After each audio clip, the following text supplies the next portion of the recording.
Bom, bom dia, boa tarde. Me chamo Lucas, sou aluno do quarto semestre da turma de Biologia. E hoje eu vou estar explicando para vocês aqui a matéria de ciências do sexto ano sobre células eucariontes e procariontes. Então, nós vamos iniciar aqui lembrando, o que são as células. Bom, o que são as células, pessoal? Vocês têm uma ideia aí do que são as células, mais ou menos? Bem, a célula é a menor parte funcional e estrutural de todo o organismo, e ela pode ser encontrada em todo o nosso corpo. Nós somos constituídos por células. E as células, cada uma delas, possuem uma função específica e uma função específica a desempenhar, além de uma estrutura, um formato diferente uma das outras. Então, cada célula possui um formato, uma estrutura, e cada uma delas tem a sua função específica dentro do nosso organismo. Como nós podemos notar aqui na imagem, esses são alguns exemplos. Nós temos neurônios, algumas células do nosso sangue, a hemácia. Como a gente pode ver aqui na imagem, nós temos vários tipos de células com formatos e estruturas diferentes, e cada uma possui a sua função específica dentro do nosso organismo.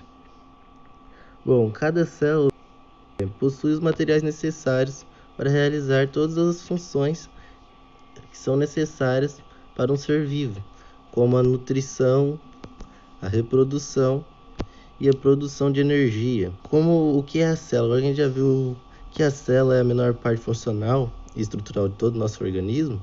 A gente pode fazer uma analogia, que é uma comparação das células como um quebra-cabeça. Nós podemos dizer que tentam seguir a minha linha de raciocínio aqui, ó. Uma pecinha de quebra-cabeça tem o seu formato e a sua função dentro de tudo quebra-cabeça, certo?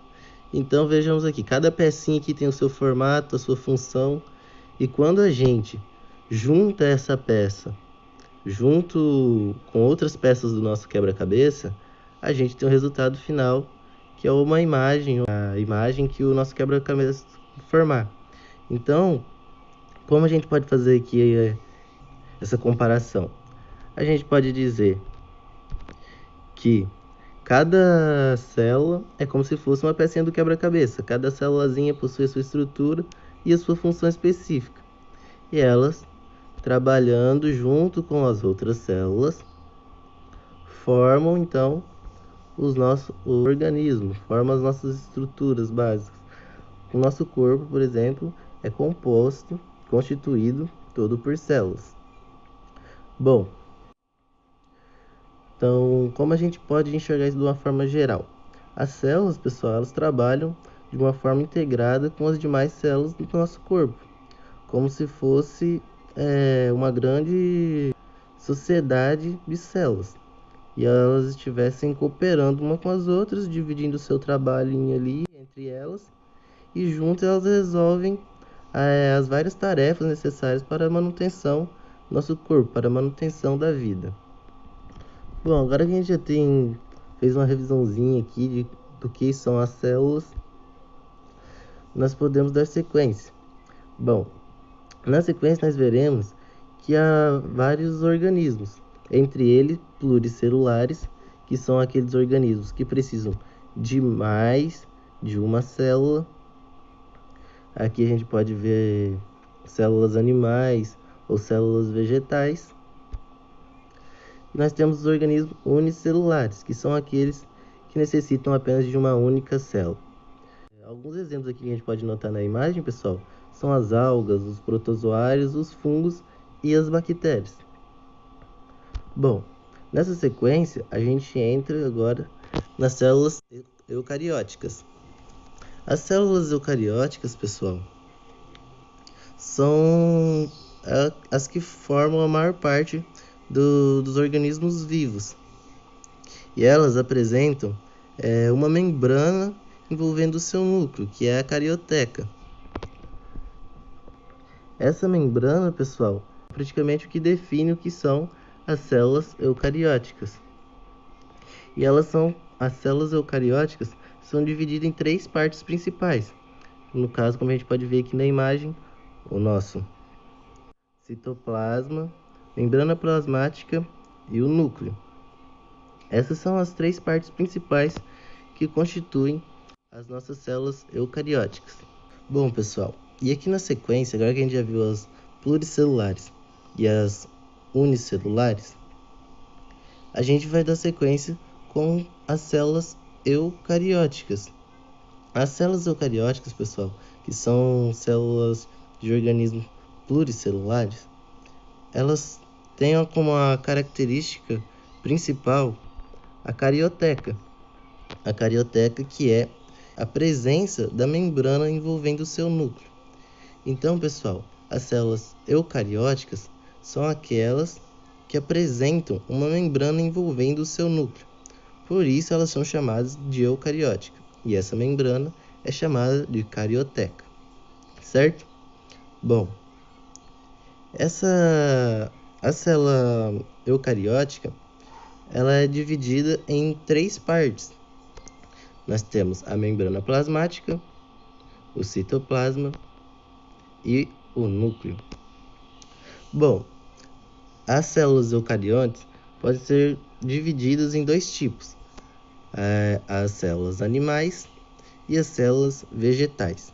Como a gente pode notar na imagem, cada uma delas possui várias estruturas na sua composição. Essas estruturas que a gente já conhece são as organelas. Porém, a gente não vai estar entrando muito a fundo nessa questão.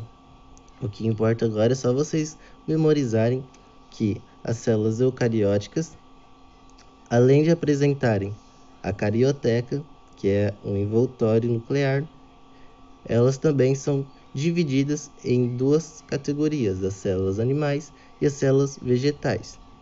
Ah, professor, mas o que diferencia uma da outra? Bom, como a gente não vai estar aprofundando na parte das organelas, eu vou estar citando apenas algumas que diferenciam a célula animal da célula vegetal. Como aqui no exemplo, na célula animal, nós podemos notar que, diferente da célula vegetal, nós temos a presença de centríolos e da vacúola. Já na célula vegetal, diferente da célula animal, nós temos a presença do cloroplasto, da parede celular e da grande vacúola central.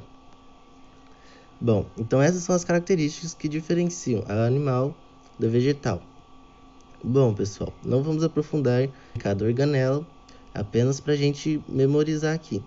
Então, professor, na parte das células eucarióticas, elas são divididas em duas classes aqui, as células animais e células vegetais, certo? Bom, na sequência nós temos as células procariontes.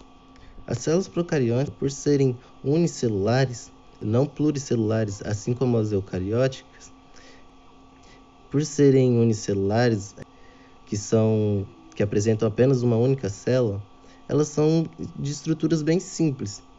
Então, elas não possuem um núcleo individualizado. Ah, professor, o que é esse núcleo individualizado?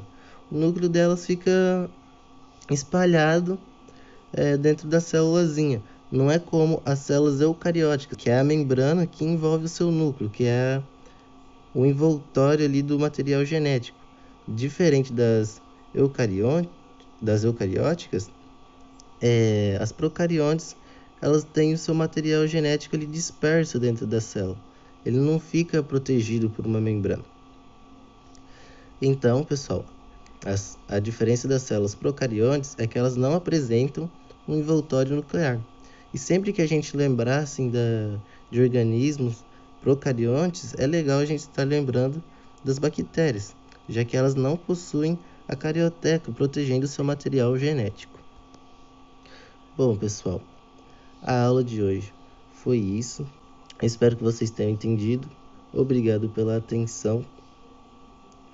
Em relação às organelas das células, eu estarei passando para vocês uma imagem que é bem legal de cada uma das células, sendo elas as eucariontes e as procariontes, para vocês estarem colorindo.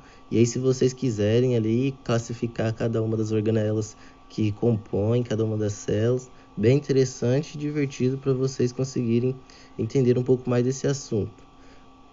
Certo, pessoal? Então aqui nós encerramos a aula de hoje. Muito obrigado.